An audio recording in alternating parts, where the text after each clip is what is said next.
January 6, 2007.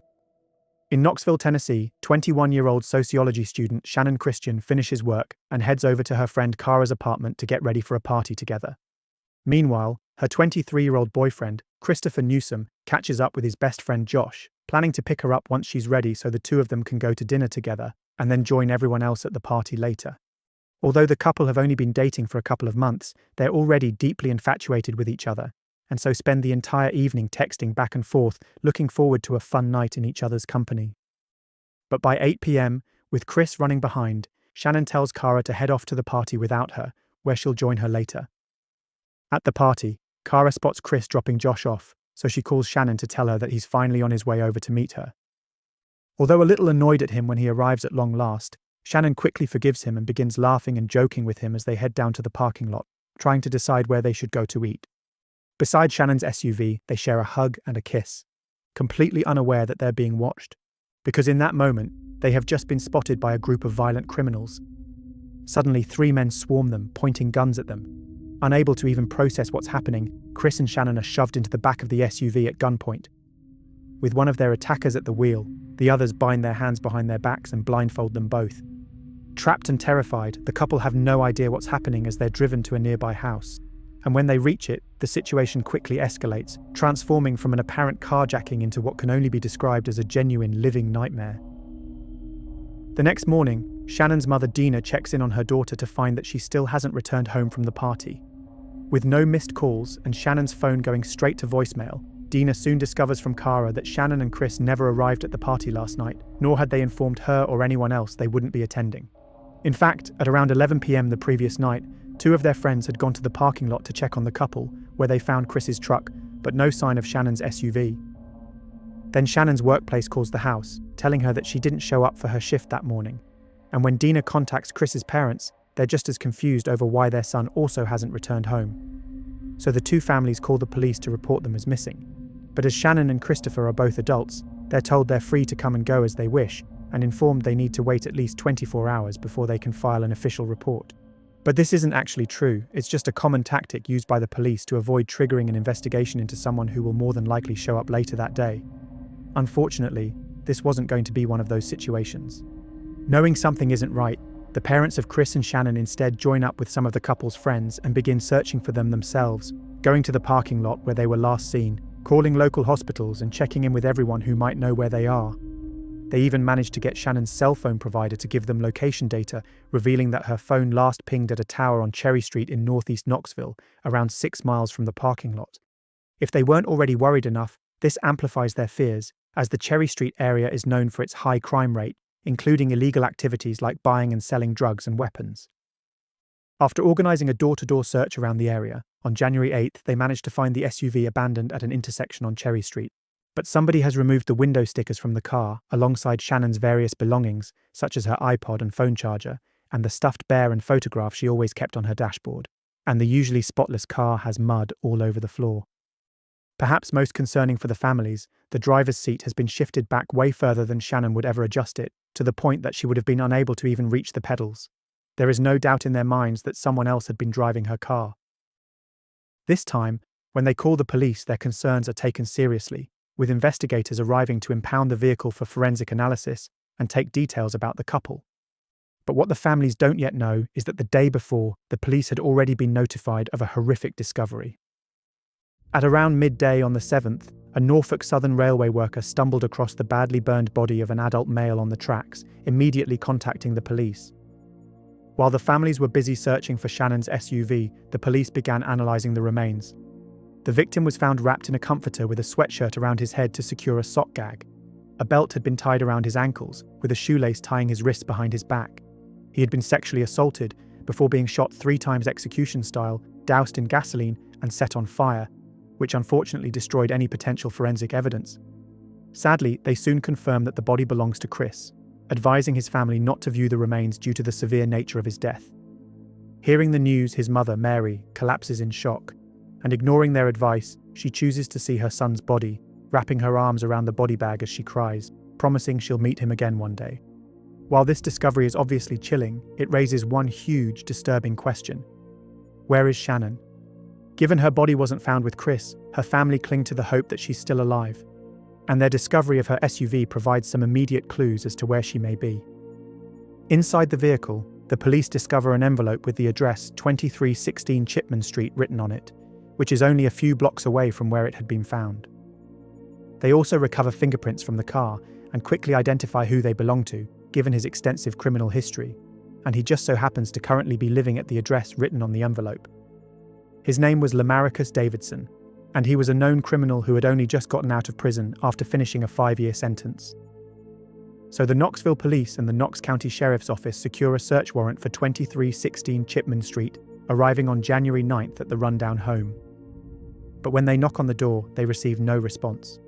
So they force their way inside, unaware that they're about to uncover one of the most gruesome and shocking crimes in the history of Tennessee. But be warned before we continue, this case is particularly disturbing and difficult to hear about. When I mentioned earlier that what happened was like a living nightmare, I wasn't exaggerating or being hyperbolic. What happened to Christopher and Shannon that night is one of the most harrowing crimes I've ever come across.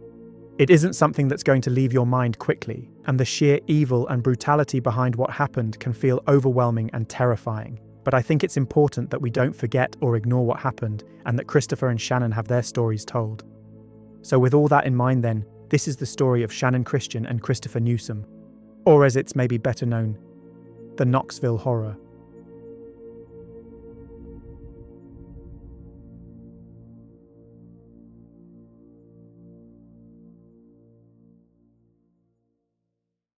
Shannon Gale Christian was born in Texas on April 29, 1985, with her family relocating to a middle-class neighborhood in Knoxville when she was 12 years old.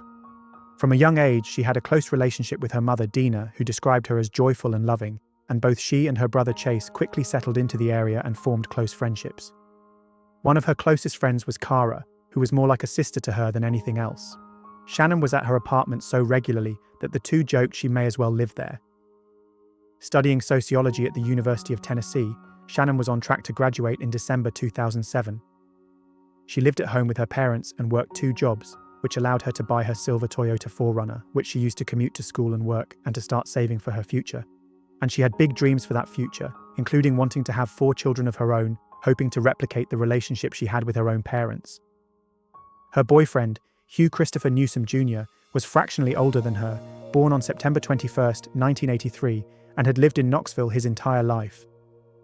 Throughout his time at school, Chris's peers were often surprised by how kind and compassionate he was. Despite being popular, he frequently befriended other kids who had been bullied or ostracized and tried to help whoever he could, such as taking a lonely girl to prom when he realized she was going to have to go alone. Chris also showed both an artistic flair and a talent for sports, particularly baseball. He even played for the Hall's high school Red Devils, with many expecting him to pursue a career in the sport. However, after attending community college, Chris instead briefly worked as a motorcycle mechanic before finding his true calling to be carpentry, discovering that he really enjoyed the artistic freedom of woodworking. Meeting through mutual friends, Chris and Shannon fell quickly for each other, becoming inseparable almost immediately. Although they had only been dating for a couple of months since November 2006, they had already introduced each other to their families and had even begun discussing plans for a potential future together. Both of their parents and all of their friends were surprised at how happy they were and how well suited they seemed for each other. Sharing a close-knit friend group, Chris would often play golf with his best friend Josh while Shannon would hang out with Clara. And that was exactly what happened on the night of January 6, 2007. While Chris and Shannon shared a kiss beside her SUV, they had no idea they were being watched from another vehicle. Inside were 3 individuals. Lemaricus Davidson, a criminal who had recently been released from prison after serving 5 years for carjacking and robbery. His brother, Letalvis Cobbins, who had travelled down from Kentucky. And Lemaricus's friend, Eric Boyd. Together, they planned to steal a car to sell, and they'd already spent the night cruising around the area in a car borrowed from Eric's cousin, looking for the right victim. After Lemaricus and Eric forced Chris and Shannon into the back of the SUV at gunpoint, tying their hands behind their backs and blindfolding them, they drove them over to Lemaricus's rented house at 2316 Chipman Street. Letalvis followed closely behind in their own vehicle. At the house, they were joined by Letalvis's girlfriend, Vanessa Coleman, and his friend, George Thomas, who had both travelled down from Kentucky with him. Bringing the couple inside, the group took Chris into a different room and stripped him of his clothes, stealing anything of value out of his pockets. With his hands and legs bound, a bandana covering his eyes, and his mouth gagged with his own socks, they then began assaulting him. First, they inserted an unknown object of some sort into him repeatedly. Then, they assaulted him themselves. Once they'd finished, the group then beat and attacked him. All the while, Shannon was forced to listen from another room in the house.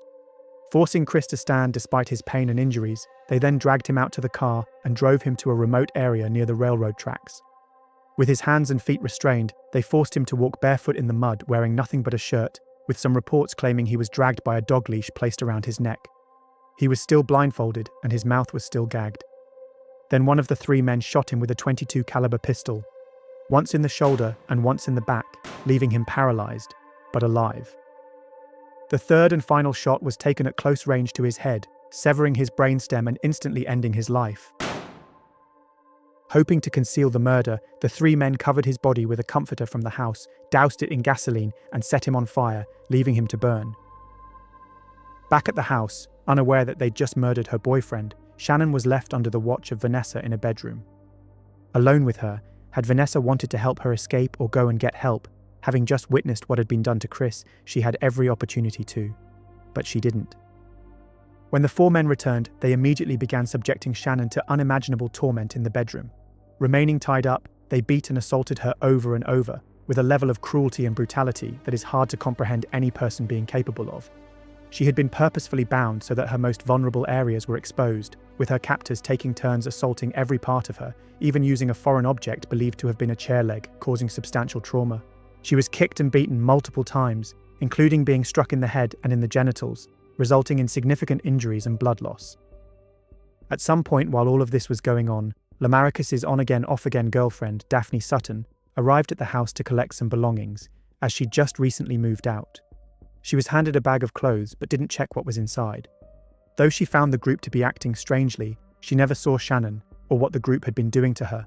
When she attempted to use the bathroom, she was told she wasn't allowed because Vanessa was in there. She was also prevented from entering the kitchen or the bedroom. When she later looked through the bag she'd been handed, she realized most of the clothes didn't belong to her.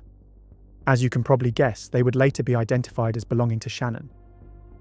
After hours of abuse, the group attempted to remove any DNA evidence that could link back to them by pouring bleach onto and inside of every part of Shannon's body. Despite all of this torture and torment, Shannon was still clinging to life when the group proceeded to hog-tie her with strips of bedding, wrapping her in 5 black trash bags. A plastic bag was then knotted around her head. They then shoved her into a trash bin in a tightly curled fetal position in the kitchen, wearing nothing but a camisole and a sweater. And after that, the group left. Wearing Chris's Nike shoes and using his cell phone, Lemaricus drove Shannon's stolen SUV over to Daphne's new apartment, telling her that his brother had left and taken his house keys, so he couldn't return home, convincing her to let him stay. He even gave her items of jewellery he had taken from Shannon. Alone in the sealed trash bin, Shannon slowly suffocated to death. She died sometime between the afternoon of January 7th and the afternoon of January 8th. Her eyes were still open when she died. After the discovery of Lemaricus's fingerprints in the abandoned SUV and the envelope with the Chipman Street address written on it, police arrived at the house with a search warrant on January 9th. And when nobody answered the door, they forced their way inside. Moving through the house, it wasn't long before they found a number of items belonging to Shannon and Chris, including Shannon's iPod, purse and shoes, and Chris's baseball cap and driver's license. They even found shell casings matching the caliber of the bullets used to kill Chris. When they opened the bin in the kitchen, they were met with the horrific sight of Shannon's dead body, wrapped tightly in the trash bags. After informing her family that they'd found her remains, they cordoned the house off as a crime scene and began trying to determine what had happened to her. Her body was covered in blood, bruises and cuts, with forensic examiners soon revealing the horrendous abuse she'd suffered at the hands of her captors. They were able to recover semen samples from her clothing, including the camisole and sweater she was wearing, and on the trash bag she had been wrapped in, they managed to recover multiple fingerprints, which once again belonged to Lemaricus. These included an entire palm print that suggested the bag had been heavy when he'd lifted it. His prints were even found on the various items belonging to both victims left scattered around the house. The medical examiner who conducted Shannon's autopsy made a point of highlighting that the assault she suffered was far beyond what could be considered typical. They emphasized the sheer brutality of what she'd endured and left the investigators shocked when they revealed that she'd still been alive when she'd been covered in bleach and left in the trash bin to suffocate. Now, knowing both Chris and Shannon had suffered some of the most extreme forms of violence and abuse imaginable, the investigators knew they needed to locate Lemaricus and anyone else involved as quickly as possible, triggering a huge manhunt to find them. At the same time, Daphne saw a news story about what had happened in the house she'd been living in only days earlier and confronted Lemaricus about it. He pleaded for her not to turn him in, claiming his brother was solely responsible for the crime and that he had nothing to do with it. Unsure what to do, she forced him to leave. So he went and joined back up with Eric, and later that night, the two men arrived at the apartment of Danielle Lightfoot, asking to stay the night. Unaware of what had happened, she agreed. While there, the two of them tried to use their contacts to find a way to get Lemaricus out of town, though they had little success, given his face was all over the news and nobody wanted anything to do with him. By the following day, Danielle saw a news story discussing how Shannon's body had been found at Lemaricus's house, prompting her to order the pair to leave her apartment. With Lemaricus hiding in a nearby wooded area, Eric tried to find someone who'd give him a ride, but nobody was willing to help them. So early in the morning on January 11th, the two of them broke into a vacant house on Reynolds Street. While Lemaricus stayed at the house, Eric went out to get him McDonald's before heading to his mother's house, leaving his own phone with him in case he needed to contact him. However, he hadn't been aware that the police were also looking for him, as they'd found multiple phone calls between the two men during the time the couple had been missing, and it wasn't long before Knoxville police officers found him. Questioning him about Lemaricus's whereabouts, currently unaware of how involved he himself was in the horrific crimes, Eric initially denied knowing where his friend was. But with minimal pressure from the officers, he turned on his friend and provided them with the location where he was hiding. As a result, Eric was allowed to leave without further detention.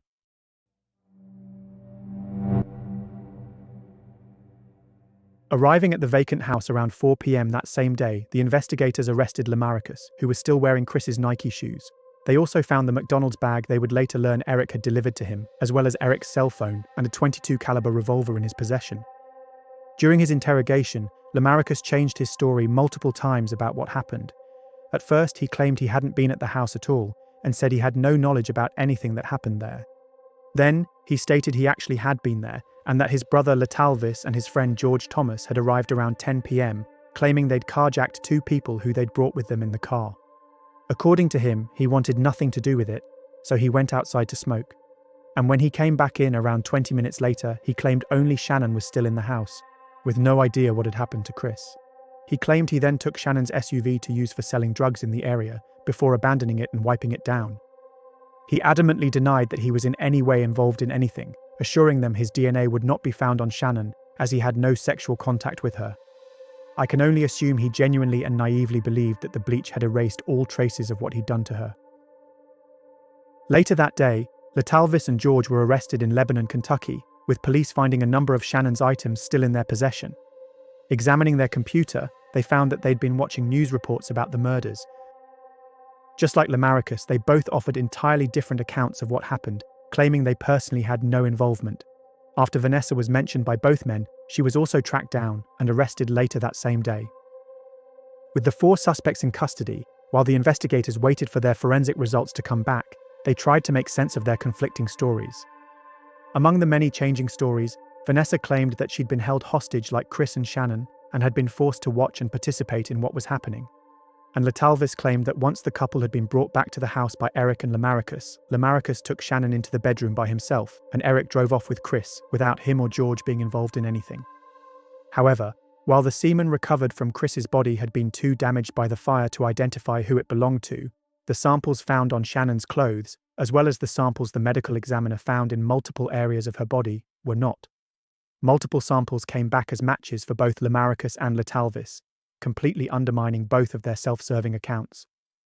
Simultaneously, a search of Vanessa's home led to the discovery of a journal entry dated January 9th, directly after the attacks, where she described the previous night as one of a kind, and even discussed how she'd had one hell of an adventure since being in the Big TN. Given her entire time in Tennessee had been spent with the gang, with most of it involving the torture and murder of Chris and Shannon, it was impossible for her to deny having not only been a participant in what happened, but to have found the whole sick and twisted ordeal enjoyable and exciting. On top of all of this, the bullets recovered from Chris's body were confirmed to match the .22 caliber revolver that was on Lemaricus at the time of his arrest. Ultimately, all four of them were indicted with multiple felony charges, as well as a host of charges for premeditated murder, especially aggravated robbery, kidnapping, and assault.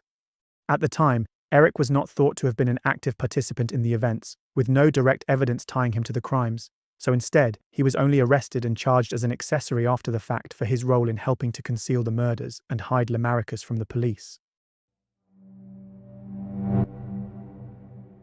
As the investigators and prosecutors began preparing for the 5 separate trials, the case was covered extensively by local news outlets, as well as by national media companies like the Associated Press and MSNBC. And as you can probably imagine, it began to garner an extreme reaction from the public. There were genuine questions and concerns around what motivated the group to carry out such horrific acts of cruelty and depravity. While their own stories were all inconsistent and contradictory, the 5 of them consistently agreed that the original intention had been to steal a vehicle, which could either be sold or used to sell drugs from. However, this in no way explained why they proceeded to torture, brutalize, and murder Chris and Shannon in the manner that they did. Because the 5 suspects were all black and the 2 victims were white, there were discussions in the news and on the internet as to whether race was a factor in what happened and whether hate crime charges should be pursued against them. Which, just to say, is a genuine discussion that needed to be had. In this instance, the motive offered by the killers didn't explain their actions, so debate needed to be had over what their true motives were. While it's a difficult conversation to have, it did need to be had. It's also worth saying, while their actions were undeniably filled with hate, that in itself does not constitute a hate crime. For hate crime charges to be pursued, there needed to be evidence that their actions were motivated by hate and prejudice. In this instance, if it could be determined they had targeted or brutalized the couple because they were white, it would be a hate crime. Despite the case receiving heavy local coverage in Tennessee, some online commenters began claiming that it was being ignored by the national media, accusing them of downplaying the story. Whether this was true or not, the idea was quickly weaponized by white supremacy groups. That's not to say that everyone who had questions or engaged in these debates was or is a white supremacist. Just that particular groups of extremists took advantage of the situation at the time, using people's genuine questions, fear, and horror to try and promote their own agendas. The Nazi and Ku Klux Klan site Stormfront ran rampant with the story, garnering responses from its users stating things like, "We as white nationalists cannot allow the Jewish media bosses to simply slip this story down the media hole, and individuals of the white race are being sacrificed on the altar of political correctness." These Nazi websites also began publishing false and inflammatory information about the murders, including claims that Chris had been castrated and that Shannon's breasts had been chopped off and that she was also shot and set on fire. Despite these claims being completely made up, they quickly spread into mainstream discussions about the case, even making it onto some news reports. Supposedly, some of these claims originated from a Kentucky deputy U.S. Marshal, though what motivated him to make them up and spread them is unclear. As a result of all of this, groups of neo-Nazis began staging rallies and clashing with police in Knoxville, using the case to try and promote their own political agendas. This included a group led by Randy Gray of the Knights of the KKK, who brandished swastikas while carrying pictures of Chris and Shannon, alongside signs with slogans like "Diversity equals white death" and "Covered up by Jews." Some journalists who covered the case and argued there wasn't clear evidence to pursue hate crime charges were even doxxed, with prominent neo-Nazis encouraging people to track them down and harm them, even saying they'd be happy if they were murdered. The families of both victims condemned the rallies, wanting nothing to do with them, and accused the participants of twisting and weaponizing the murders of Chris and Shannon, saying their actions were dishonoring their memories and undermining the horror of what had actually happened to them. Commenting soon after, Shannon's father Gary stated, "There are people out there that just want to make something even worse than what it already is. I think any kind of crime like that's a hate crime. Was it racial? No, I don't think so." While the families were all clear in how disrespectful and insulting they found the rallies and the twisting of Chris and Shannon's deaths for political agendas to be, with Gary simply saying, "It ain't about you," they did actually have mixed feelings over whether the crime should be considered a hate crime or not. Chris's father Hugh, for instance, was quoted saying, "Would they have done that to a black couple? I don't think so." The Knoxville Chief of Police, Sterling Owen, also commented on the debate, saying that as it stood, there was no evidence to support the idea that the crime was race-based, and that it was currently being viewed as a cold-blooded murder. Knox County Sheriff Jimmy Jones also weighed in, saying, "I don't believe if they'd been Mexican, Chinese, or Japanese it would have mattered. I believe these people were evil. I believe it was a plan. These 2 kids just happened to be in the wrong place at the wrong time." John Gill, special counsel to the Knox County District Attorney, also dismissed the notion of pursuing hate crime charges, stating, "This was a terrible, horrific crime, but race was not the motive. From our investigation, we know that the people charged in this case interacted with white people, had white friends, and even dated white people. There's no evidence of racial hostility, and in fact, there's evidence to the contrary." Ultimately, with no clear evidence to support claims of a racial motivation in the case, law enforcement, prosecutors, and the victims' families labeled the crimes as random and senseless. As for what justice would look like, Chris's mother Mary simply stated, "What is my hope? Well, I certainly hope that they are all convicted and all go to the death penalty, and even that is not enough justice for what they have done." The first trial began on April 16, 2008, for Eric Boyd, who claimed he didn't know about the murders until after they'd occurred. Regardless, he was found guilty of helping Lemaricus evade capture in the days following the crime, and he received an 18-year prison sentence. Due to the large number of motions filed by the defense attorneys for the 4 defendants facing murder charges, their trials all ended up taking more than 2 years to begin. Because of all the tension and controversy surrounding the case and the extensive media coverage in Knox County, Judge Richard Baumgartner, who was overseeing the 4 main trials, was forced to pull in jurors from areas such as Nashville who had to be kept sequestered throughout the entirety of the trials. Finally, on August 25, 2009, the trial for Letalvis Cobbins began. The prosecution described him as being the second-in-command behind his brother Lemaricus and presented forensic DNA evidence tying him to the assault of Shannon. Initially, his defense team tried to have the DNA evidence thrown out, though Judge Baumgartner obviously rejected their motion. Recorded phone calls Letalvis had made after his arrest were also played for the jury to hear, in which he discussed the damning DNA evidence against him and alluded to affiliations he had with gangs. Taking the stand in his own defense, Letalvis tried to claim that his semen was found on Shannon because he had engaged in consensual sex with her, which she did because he promised she would be let go as a result.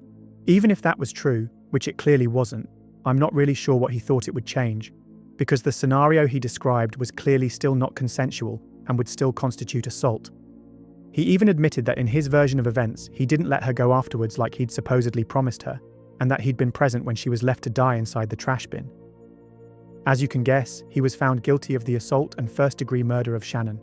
But because of the lack of evidence tying him directly to the assault of Chris, he was acquitted on those charges and instead found guilty of the lesser charge of helping to facilitate Chris's murder. As a result, the jury sentenced him to life in prison without the possibility of parole, electing not to impose the death penalty in his case. The next to face trial was Lemaricus Davidson, who prosecutors argued was the mastermind behind everything that happened, presenting overwhelming evidence linking him to the crimes. His fingerprints were found in Shannon's SUV, as well as on the trash bag she was left in, and on her various personal belongings. His semen was recovered from multiple parts of her body, as well as her clothing, and he had even been holding the gun used to kill Chris when he was arrested. The other evidence presented was so graphic that it led multiple people in the courtroom to faint, including one of the prosecutors. This included large photographs and detailed expert testimony describing precisely what had been done to the victims and the extensive injuries they had sustained. Similar to his brother, Lemaricus and his defense team tried to argue that Shannon had consensual sex with him, but they took it one step further by claiming that she and Chris had willingly come to the Chipman Street house that day to buy drugs from him. To counter this claim, the prosecution called witnesses and presented evidence supporting the characters of Shannon and Chris, and showed toxicology reports showing no traces of drugs in Shannon's system, and only minimal traces of marijuana in Chris's system, indicating occasional use. Lemaricus's team then argued that because his semen was found on the inside crotch of Shannon's jeans, it meant that she must have been a willing participant in the sex acts, as she'd been able to put them back on afterwards, which they claimed wouldn't have happened if she hadn't been in control of the situation. In response, the prosecution presented more detailed evidence of the brutal injuries Shannon had sustained from the repeated assaults, making it clear that no one would willingly have endured such violence. So the defense then argued that it was only when George and Letalvis arrived at the house that things went wrong. In their account, Lemaricus had consensual sex with Shannon, but George and Letalvis arrived and began assaulting the couple, causing their injuries. Once again, this was an entirely different story to the 5 or 6 versions of events he had already recounted to the investigators. In the end, the jury found him guilty of 35 out of the 38 charges put against him, including the first-degree murder of both Chris and Shannon, and only took a couple of hours to decide his fate. On October 28th, he was sentenced to death by lethal injection. Speaking at his sentencing, Judge Baumgartner called it one of the most incredibly outrageous, cruel, and inhumane cases this court has ever seen. Before going on to say, there really is no sentence great enough to punish you for the conduct you have been convicted of. The third murder trial was for George Thomas, who admitted to being present in the house during the crimes, but denied participating in any of the assaults or murders. His defense team argued that there was no fingerprint or DNA evidence linking him to the crimes, and that none of the other defendants had made statements placing him in an active role. Regardless, the circumstantial evidence was enough to convict him on all 38 charges against him, and on December 10th, he was sentenced to life in prison without the possibility of parole. The final trial for Vanessa Coleman proved to be the toughest for the prosecutors. While she admitted to being in the house, she claimed she was too frightened to intervene and that she'd been threatened by the others and feared for her own life. She'd also been granted immunity from the carjacking charges in exchange for her testimony in the other 3 murder cases, which meant that she could only be charged in connection to the assaults and murders, and there was no actual physical evidence directly tying her to those crimes. That said, her diary entry did strongly imply she'd been a willing participant in the events, and that she'd found it all exciting and enjoyable, undermining her claims. Ultimately, she was acquitted of the most serious charges against her, but was found guilty of facilitating the assault and murder of Shannon. On July 30, 2010, she was given a 53-year prison sentence, with Judge Baumgartner ignoring her pleas for leniency. The family members of Chris and Shannon were present throughout all of the court proceedings, forced to listen to the harrowing details about everything that had been done to them. Extra security was provided during the trials, with specialized teams and metal detectors placed at the courtrooms due to the controversy surrounding the cases and the intense media coverage, which included live broadcasts. However, although all of the defendants had been convicted and were behind bars, this horrific case was far from over. Because something was about to happen that would open up a whole new world of controversy and undermine all the sentences that had just been handed out. With Lemaricus on death row and the others all serving their various prison sentences, it finally seemed like things were coming to a close on the case. But then, in 2011, Judge Baumgartner abruptly announced he was stepping away for medical reasons. That decision was soon followed by a much bigger revelation. The Tennessee Bureau of Investigation had uncovered evidence that Judge Baumgartner had been illegally purchasing prescription painkillers from a convicted felon, Christopher Lee Gibson, who had appeared before him in court. Additionally, he was accused by a woman of exchanging legal favors for sex during court breaks. In fact, this investigation had been going on for a while, and brought attention to a moment in the 2010 verdict reading for Vanessa's trial, when he stumbled through his official statement, struggling to read it. By March of 2011, the judge entered a guilty plea to a felony charge of official misconduct. He was sentenced to 6 months in federal prison and disbarred. With his conviction sending shockwaves through the legal community, it triggered a sweeping review of all of the cases he had been involved with, including all 4 of the Knoxville Horror murder trials. As a result, on December 1st, Judge John Kerry Blackwood ruled that all 4 cases had been compromised by his misconduct, with Judge Baumgartner using opiates while presiding over all of the trials, granting all 4 of them retrials. However, the Tennessee Supreme Court then stepped in and overruled Judge Blackwood, stating that Judge Baumgartner's misconduct didn't automatically justify new trials unless it could be shown that it directly affected the proceedings. But despite this ruling, Judge Blackwood still granted all 4 of them retrials. This led to a constant back and forth between him and the prosecution and victims' families, who all wanted him to step down from the case, accusing him of having an ulterior motive for wanting to be involved in the highly publicized trials. This eventually resulted in him also being removed from the case, and led to Senior Judge Walter Kurtz being appointed to oversee the retrials instead. Despite the various appeals from all 4 of the defendants, Judge Kurtz ultimately ruled that there was so much solid forensic evidence linking Lemaricus and Letalvis to the crimes that there was no point giving them retrials, meaning their original sentences were upheld. George and Vanessa, on the other hand, were both granted new trials because of Baumgartner's misconduct. In her second trial in 2012, Vanessa was once again found guilty, though of slightly lesser charges, resulting in her sentence being reduced from 53 to 35 years in prison. This included time already served and made her eligible for parole. All of her attempts to appeal the verdict and receive a third trial were then rejected. At his retrial, George was also found guilty once again, with Judge Kurtz sentencing him to 2 consecutive life sentences, plus an additional 25 years to be served concurrently. At his sentencing, Shannon's father Gary addressed him directly, telling him, "You taught me how to hate." Like Vanessa, he submitted multiple appeals, but his verdict was upheld, with the Supreme Court declining to even hear his case. Lemaricus, meanwhile, was given a further 8 years on top of his existing sentence after pleading guilty for a separate robbery at a Knoxville Pizza Hut, committed the day after the murders took place. In 2013, the parents of both Chris and Shannon appeared on Glenn Beck's online show to discuss the case. During the conversation, Glenn suggested that it should have been treated as a hate crime, even though Tennessee law didn't support that charge. In response, Shannon's mother Dina simply stated, "Who cares what color you are? I care what they did to my child." As a result of the retrials, testimony emerged that implied that Eric had potentially been more involved in the crimes than the prosecution had previously been able to prove, with both George and Letalvis accusing him of shooting Chris and being directly involved in kidnapping the couple. This caused the investigators to begin re-examining evidence, leading to the discovery of his fingerprints on a holster found under a car seat. They also found multiple witnesses who told them they saw 4 men with the SUV on the night of the murders, as well as others who claimed Eric had made a variety of incriminating statements while hiding out with Lemaricus.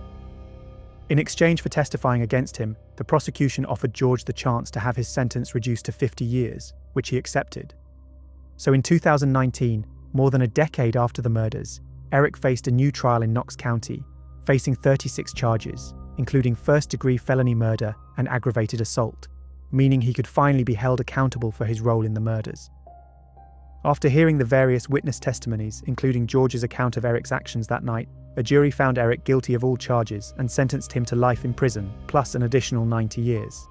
As with the other defendants, Eric attempted to appeal the sentence, but his conviction was upheld, with the Supreme Court rejecting his final appeal in 2022.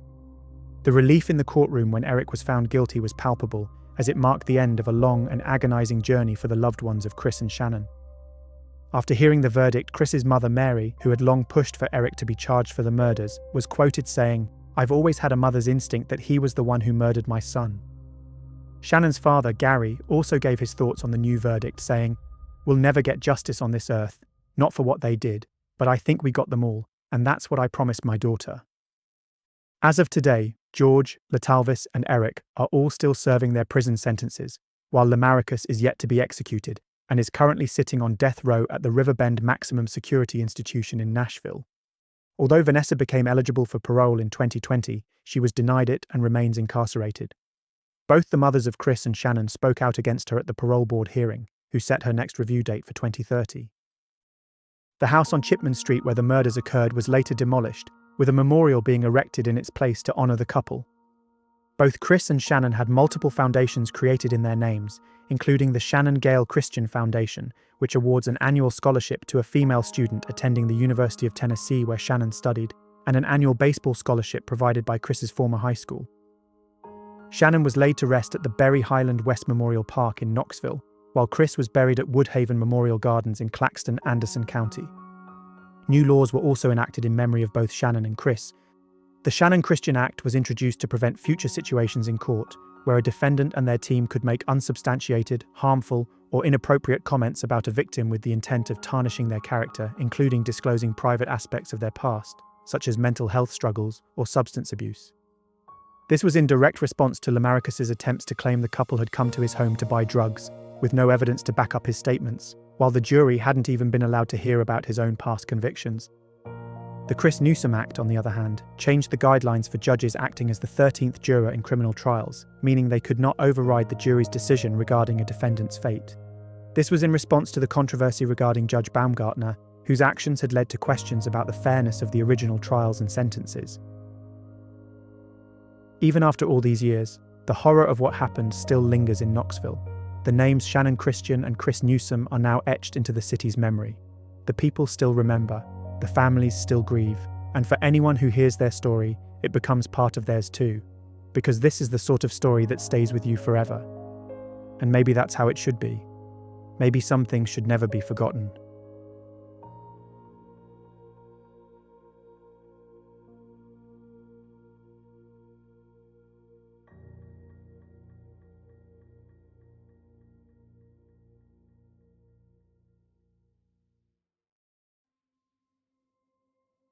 And with that, our deep dive into this very disturbing and uncomfortable case comes to a close. As regular viewers will likely realise, This video is a remake of one of my older cases, using my own voice alongside an updated video to match the quality of my current stuff. But the script I've used is essentially the same as the original video, and as I said at the time, it was a particularly harrowing and unpleasant case to research and write about. But I do think it's important to keep telling Shannon and Chris's stories and not to forget what happened to them or the people responsible. I also think it's important not to sanitize stories like this, so I've tried to tell the case in as much detail as possible while creating a video that can still actually exist on here and get seen. Just to cut in with a little recorded aside here, for some reason, as I've been editing all this audio together and making the new video, the original seems to have randomly gained a burst of life out of nowhere. Sort of makes it seem like it's probably not the best one to have redone right now, but it's a little too late to do anything about it. Anyway, back to the real sign-off. As always, thanks so much for watching. If you found this video interesting, don't forget to like and subscribe and do all those things that help YouTube know it's worth pushing out, rather than hiding it in a corner somewhere. Until next time, you have been watching The Mystery Abyss.